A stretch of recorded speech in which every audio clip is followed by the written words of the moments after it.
Hello नमस्कार दोस्तों, स्वागत है आपका आज के मुख्य समाचारों की वीडियो में। जी हां दोस्तों, आपको यहां पर देखने को मिलेंगी सुबह से लेकर शाम तक की तमाम बड़ी खबरें, मुख्य समाचार, ब्रेकिंग न्यूज अपडेट्स के रूप में। तो दोस्तों आपसे रिक्वेस्ट है कि इस वीडियो को ज्यादा से ज्यादा लाइक और शेयर करें। तो दोस्तों सीधे चलते हैं आज की पहली बड़ी खबर की ओर। प्रधानमंत्री नरेंद्र मोदी ने कहा, इस महामारी से जंग में भारत की हालत कई देशों से है बेहतर, बढ़ रहा है रिकवरी रेट। जी हां दोस्तों, प्रधानमंत्री नरेंद्र मोदी ने शनिवार को कहा कि लॉकडाउन सहित सरकार की ओर से उठाए गए तमाम कदमों की वजह से इस महामारी से निपटने में भारत दूसरे कई देशों के मुकाबले बेहतर स्थिति में है। प्रधानमंत्री मोदी ने कहा कि इस साल की शुरुआत में कुछ लोगों ने भविष्यवाणी की थी कि भारत में इस वायरस का असर बहुत गंभीर होगा। लॉकडाउन के कारण सरकार की कई पहलों और लोगों के सहयोग से भारत कई अन्य राष्ट्रों की तुलना में बेहतर है। भारत की रिकवरी दर बढ़ रही है। इसके बाद दोस्तों रुक करते हैं अगली बड़ी खबर का। चीन के खिलाफ अमेरिका में फूटा भारतवासियों का गुस्सा, चाइनीज प्रोडक्ट्स का किया बहिष्कार। जी हां दोस्तों, चीन की कारगुजारियों के खिलाफ अमेरिका के शिकागो में भारतीय मूल के लोगों ने शांतिपूर्ण प्रदर्शन किया। प्रदर्शनकारियों ने लद्दाख को लेकर चीन के रवैयों का विरोध किया और उसकी एक तरफा कार्यवाही की निंदा की।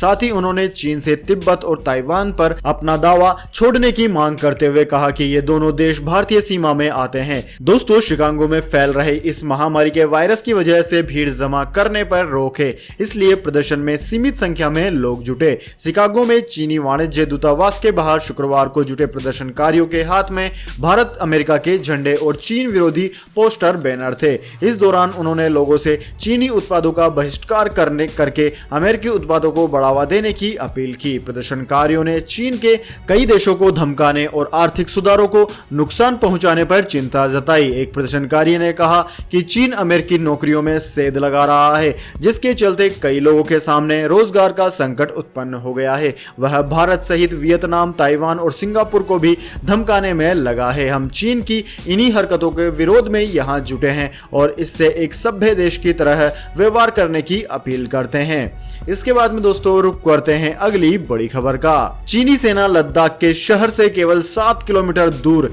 चुप क्यों है, प्रधानमंत्री नरेंद्र मोदी और आरएसएस कपिल सिब्बल ने कहा। जी हां दोस्तों, पूर्वी लद्दाख में वास्तविक नियंत्रण रेखा पर चीनी सेना के अतिक्रमण के मुद्दे को लेकर कांग्रेस ने नए सिरे से गंभीर सवाल उठाते हुए दावा किया है कि चीन की सेना भारतीय सीमा के इस कदर अंदर घुस आई है कि वह लद्दाखी शहर बस्त्रे से महज 7 किलोमीटर दूर है। कांग्रेस ने प्रधानमंत्री नरेंद्र मोदी से सवाल पूछा है कि वह चीन के अतिक्रमण की निंदा क्यों नहीं करते। सिब्बल ने आरएसएस से भी सवाल पूछा कि आरएसएस क्यों चुप है। कांग्रेस नेता कपिल सिब्बल ने प्रेस कॉन्फ्रेंस में दावा किया कि चीन ने एलएसी पार करके भारतीय सीमा में 18 किलोमीटर अंदर तक घुसपैठ कर डेमसोंग में वाई जंक्शन तक भारतीय सरजमी पर कब्जा कर लिया है। दोस्तों कपिल सिब्बल ने नक्शा दिखाते हुए कहा कि वाई जंक्शन सामरिक रूप से सबसे ज्यादा महत्वपूर्ण भारतीय हवाई पट्टी यानी कि दौलत बेग ओल्डी हवाई पट्टी से केवल 25 किलोमीटर दूर है और अब यह चीनी तोपखानों की सीमा में आ गई है। डीबीओ हवाई पट्टी सियाचिन में सैन्य आपूर्ति और काराकोरम पास में सैनिकों की आवाजाही की जीवन रेखा है। इसके बाद में दोस्तों अगली बड़ी खबर। नेपाल की सत्तारूढ़ पार्टी में आंतरिक कलह तेज, केपी ओली की कुर्सी खतरे में। जी हां दोस्तों, नेपाल के प्रधानमंत्री केपी ओली ने एक बड़ा राजनीतिक फैसला लिया और भारत विरोधी भावनाओं की लहर को जन्म दिया। हालांकि अपनी स्थिति को मजबूत करने के लिए चलाए गए इस अभियान ने ऐसा मोड़ लिया है कि अब उनकी सरकार पर ही बन आई है। काठमांडू पोस्ट में प्रकाशित एक रिपोर्ट के अनुसार प्रधानमंत्री के रूप में ओली की स्थिति डामाडोल है और उनकी अपनी पार्टी ही चाहती है कि वो पद छोड़ दें। नेपाल कम्युनिस्ट पार्टी असल में दो कम्युनिस्ट पार्टियों का गठबंधन है। एक के अध्यक्ष हैं कमल दहल, जिसमें प्रचंड नाम से भी जाना जाता है, और दूसरी की अध्यक्षता कर रहे हैं केपी शर्मा ओली। प्रचंड 2 बार नेपाल के प्रधानमंत्री रह चुके हैं। उनके समर्थकों ने प्रधानमंत्री ओली पर पार्टी और सरकार को विफल करने के आरोप लगाए हैं। अपने पद पर बने रहने और राष्ट्रवाद साबित करने के लिए ओली ने भारत के खिलाफ एक कठिन फैसला लिया, लेकिन हवा का रुख बदल गया। इस हफ्ते ओली सरकार को कई असफलताओं का सामना करना पड़ा। विपक्ष ने संसद में एक प्रस्ताव पेश किया जिसमें कहा गया है कि चीन ने नेपाल की 64 हेक्टेयर से अधिक भूमि का अतिक्रमण कर लिया है। इसके बाद में दोस्तों रुक करते हैं अगली बड़ी खबर का। मौसम समाचार, जानिए अगले 24 और पिछले 24 घंटों के मौसम पूर्वानुमान। क्या है भारत में मानसून की स्थिति। लेकिन दोस्तों जाने आज के मौसम समाचार उससे पहले मेरी आपसे एक छोटी सी रिक्वेस्ट है, अगर दोस्तों आपको अभी तक हमारी न्यूज पसंद आई है तो इसे एक छोटा सा लाइक जरूर दे दें, और अगर आपको पसंद नहीं आई है तो बेशक आप डिसलाइक भी कर सकते हैं, लेकिन दोस्तों लाइक और डिसलाइक करके अपना वोट जरूर दीजिए, क्योंकि दोस्तों यही हमारी मेहनत का फल होता है और इसी से हमें पता चलता है कि आपको हमारी वीडियो पसंद आई है या नहीं। तो दोस्तों जल्दी से जान लेते हैं आज के मौसम समाचार। दोस्तों बात करें पिछले 24 घंटों के दौरान की, दोस्तों बीते 24 घंटों के दौरान असम, मेघालय, अरुणाचल प्रदेश में मूसलाधार बारिश दर्ज की गई। शिलोंग में 138 मिमी, घसी घाट में 159 मिमी वर्षा रिकॉर्ड की गई। दोस्तों मध्य प्रदेश, केरल, बिहार, पश्चिम बंगाल, झारखंड, विदिशा, ओडिशा, मराठवाड़ा और उत्तरी कोंकण गोवा क्षेत्र में हल्की से मध्यम बारिश के साथ कुछ स्थानों पर भारी वर्षा भी हुई है। हिमाचल प्रदेश, उत्तराखंड, दिल्ली और एनसीआर के कुछ हिस्सों, हरियाणा, पूर्वी राजस्थान, छत्तीसगढ़, तटीय आंध्र प्रदेश, तमिलनाडु और तटीय कर्नाटक के कुछ हिस्सों में हल्की से मध्यम बारिश हुई है।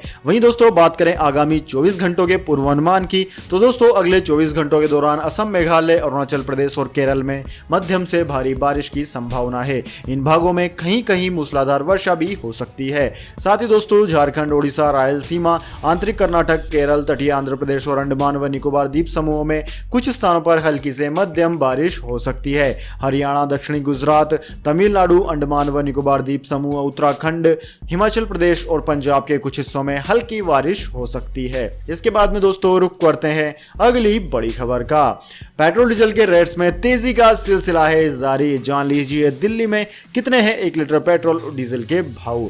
जी हां दोस्तों, पेट्रोल डीजल की कीमतों में तेजी का सिलसिला आज भी जारी रहा। लगातार 21वें दिन पेट्रोल डीजल के भाव में बढ़ोतरी दर्ज की गई है। दोस्तों आज राष्ट्रीय राजधानी दिल्ली में तेल के दाम में यानी कि पेट्रोल के दाम में 25 पैसे बढ़े, जबकि डीजल के दाम 21 पैसे बढ़ गए हैं। इस बढ़ोतरी के बाद दिल्ली में पेट्रोल की कीमत 80 रुपए 38 पैसे प्रति लीटर, जबकि डीजल की कीमत 80 रुपए 40 पैसे प्रति लीटर हो गई है। इसके बाद में दोस्तों रुक करते हैं अगली बड़ी खबर का।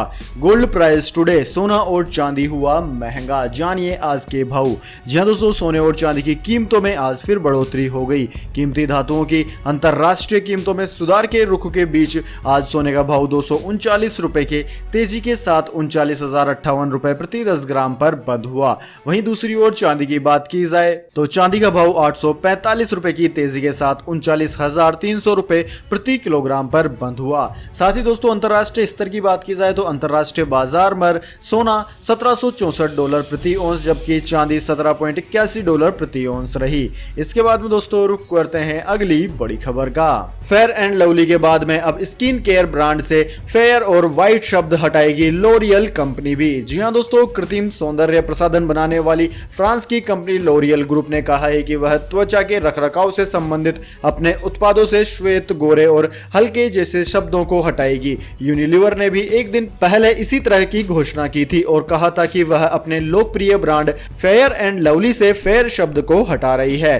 दोस्तों नस्लीय रूढ़ियों के खिलाफ उठती आवाजों के बीच त्वचा के गोरेपन से संबंधित सौंदर्य प्रसाधन बनाने वाली कंपनियां दबाव में है। यह ऐसे समय में महत्वपूर्ण हो जाता है जब अमेरिका से शुरू हुआ ब्लैक लाइव्स मैटर आंदोलन कई देशों में फैल चुका है। कंपनी ने एक बयान में कहा कि लॉरियल ग्रुप त्वचा का रंग बदलने वाले उत्पादों को लेकर उठ रही आपत्तियों को स्वीकार करती है। इसे लेकर कंपनी त्वचा संबंधित अपने सभी उत्पादों से गोरे, गोरापन, श्वेत, सफेद, हल्का आदि शब्दों को हटाने का निर्णय लेती है। दोस्तों आपकी जानकारी के लिए बता दें कई और कंपनियां भी इस तरह के कदम उठा रही है। अमेरिका की स्वास्थ्य देखभाल और एमएफसीजी कंपनी जॉनसन एंड जॉनसन ने भी त्वचा को गोरा बनाने वाली क्रीम की भारत सहित दुनिया भर में बिक्री को रोक दिया है। दोस्तों आपको इस बारे में क्या कहना है, आपके क्या विचार हैं? क्या किसी क्रीम से गोरा बनाया जा सकता है या नहीं? कमेंट करके अपनी राय जरूर दें। और इस तरह के झूठे विज्ञापनों के लिए इनके ऊपर जुर्माना लगाया जाना चाहिए था या नहीं, इस बारे में भी अपनी राय जरूर दें। इसके बाद में दोस्तों अगली बड़ी खबर, बड़ी आतंकी साजिश का खुलासा, दबोचे गए खलिस्तान लिबरेशन फ्रंट KLF के 3 आतंकी। जी हां दोस्तों, दिल्ली पुलिस ने खलिस्तान आंदोलन के 3 संदिग्ध समर्थकों को गिरफ्तार किया है, जो कथित रूप से उत्तर भारत के विभिन्न राज्यों में निशाना बनाकर हत्याओं को अंजाम देने की साजिश रच रहे थे। तीनों गिरफ्तार आरोपियों की पहचान दिल्ली निवासी मोहिंदर पाल सिंह, पंजाब निवासी गुरतेज सिंह और हरियाणा निवासी लवप्रीत सिंह के रूप में की गई है। आरोपियों से 3 पिस्तौल और 7 कारतूस भी बरामद किए गए हैं। सीनियर पुलिस ऑफिसर्स ने बताया कि उनके पास से 3 मोबाइल फोन भी बरामद कर लिए गए हैं, जिनमें खलिस्तान खालिस्तान आंदोलन से जुड़े आपत्तिजनक वीडियो और तस्वीरें मौजूद हैं। स्पेशल सेल के डीसीपी संजीव यादव ने बताया कि पुलिस को खालिस्तान लिबरेशन फोर्स समर्थक मोहिंदर की गतिविधियों की खुफिया सूचना मिली थी। वह दिल्ली में आतंकवादी गतिविधियों को अंजाम देने की साजिश रच रहे थे। इसके मद्देनजर 15 जून को हस्तसाल में पुलिस ने जाल बिछाया और मोहिंदर को गिरफ्तार कर लिया। दोस्तों, दिल्ली पुलिस की स्पेशल सेल के मुताबिक गुरतेज सिंह पाकिस्तानी खुफिया एजेंसी आईएसआई के हैंडलर अब्दुल्ला और प्रतिबंधित संगठन सिख फॉर जस्टिस के अवतार सिंह पन्नू के संपर्क में था। साथ ही वह हाफिज सईद का करीबी गोपाल सिंह चावला के भी संपर्क में था। दोस्तों, पूछताछ के दौरान गुरतेज सिंह ने बताया कि अपने आकाओं के कहने पर इन लोगों ने कुछ नेताओं की हत्या की योजना बनाई थी, जिनमें अमृतसर के शिवसेना के एक नेता और आतंकी जगतार सिंह हवारा को थप्पड़ मारने वाला एक व्यक्ति भी शामिल था। इसके बाद में दोस्तों रुक करते हैं अगली बड़ी खबर का। हांगकांग में मानवाधिकारों के उल्लंघन पर चौतरफा घिरा चीन, अमेरिका ने लगाए प्रतिबंध।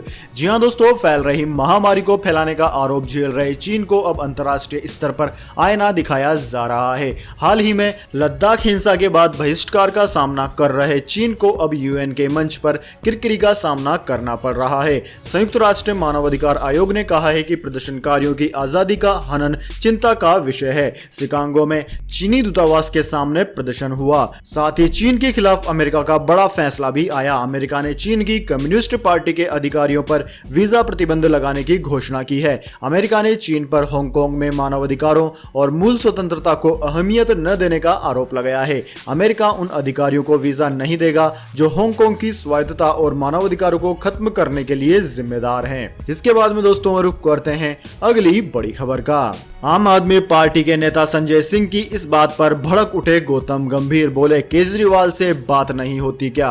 जी हां दोस्तों, फैल रही महामारी संकट काल में बीजेपी और आम आदमी पार्टी एक दूसरे पर जमकर निशाना साध रही है। इसी बीच गौतम गंभीर ने आप सांसद संजय सिंह के उस सवाल का करारा जवाब दिया जिसमें उन्होंने गृह मंत्री अमित शाह के महामारी सेंटर जाने को लेकर निशाना साधा था। संजय सिंह ने एक ट्वीट में लिखा था कि सुना है दिल्ली सरकार की तरफ से बनाए गए दुनिया के सबसे बड़े इस महामारी के अस्पताल का गृह मंत्री अमित शाह चोरी छुपे चुपके उद्घाटन करने आ रहे हैं। बीजेपी इस बीमारी से लड़ रही है या फिर अरविंद केजरीवाल। इस पर गौतम गंभीर ने ट्वीट किया कि संजय जी, आपके इस ट्वीट के बाद मैंने स्वयं गृह मंत्री श्री अमित शाह जी से इस विषय पर बात की। उन्होंने बताया कि उद्घाटन करने नहीं, निरीक्षण करने जा रहे हैं, जिसके लिए अरविंद केजरीवाल जी को भी बुलाया है। आपकी केजरीवाल जी से बात नहीं होती या आप अकेले जाके क्रेडिट लेने का मन बना रहे हैं। इसके बाद में दोस्तों रुक करते हैं अगली बड़ी खबर का। 1 जुलाई से पेंशन फंड में होने जा रहा है बड़ा बदलाव, आपका जानना है जरूरी। जी हां दोस्तों, 1 जुलाई से देश के सबसे बड़े पेंशन फंड में शुमार योजनाओं में एक बड़ा बदलाव होने जा रहा है। इससे लोगों के खाते पर अप्रैल से पहले वाली सुविधा फिर से शुरू हो जाएगी। अटल पेंशन योजना को संचालित करने वाली pension fund regulatory and development authority ने इस बारे में सर्कुलर जारी कर दिया है। पीएफआरडीए ने 11 अप्रैल के सर्कुलर के मुताबिक महामारी के कारण इस सुविधा को 30 जून तक रोका गया था। 30 सितंबर तक बाकी प्रीमियम देने पर कोई पेनल्टी भी नहीं लगेगी। अटल पेंशन योजना में 18 से 40 वर्ष की उम्र का कोई भी व्यक्ति जुड़ सकता है। असल में दोस्तों 1 जुलाई से इस योजना में पैसा लगाने वाले लोगों के अकाउंट से पैसा अपने आप कट जाएंगे, यानी ऑटो डेबिट हो जाएगा। आपको यहाँ दोस्तों आपकी जानकारी के लिए बता दें कि इस महामारी संकट की वजह से अप्रैल महीने में ऑटो डेबिट की सुविधा को रोक दिया गया था, लेकिन इस बार इसे वापस से चालू कर दिया गया है। तो दोस्तों यह थे आज के मुख्य समाचार। इसके बाद में दोस्तों अब बारी आती है आज के माइंड क्विज क्वेश्चन की। जी हां दोस्तों, एक आसान से सवाल का जवाब देकर आप जीत सकते हैं एक अमेजिंग सरप्राइज गिफ्ट हमारे यूट्यूब चैनल की ओर से। तो दोस्तों आज का सवाल आपकी स्क्रीन पर आ चुका है। भारत में टीवी पर प्रसारित होने वाला पहला चैनल कौन सा था? जी हां दोस्तों, अगर आप जानते हैं उस चैनल का नाम जो कि भारत में टीवी पर पहली बार प्रसारित हुआ था, तो जल्दी से उसका नाम कमेंट बॉक्स में लिख दीजिए। अगर दोस्तों आपका जवाब होता है एकदम सही और आप चुन ले जाते हैं लक्की विजेता के रूप में, तो आपको मिलेगा एक अमेजिंग सरप्राइज गिफ्ट हमारे यूट्यूब चैनल की ओर से। तो दोस्तों जल्दी से अपना उत्तर कमेंट बॉक्स में लिख दीजिए, वीडियो को लाइक कर लीजिए और चैनल को सब्सक्राइब करके बेल आइकन जरूर से दबा लीजिए। धन्यवाद। वंदे मातरम। जय हिंद, जय भारत।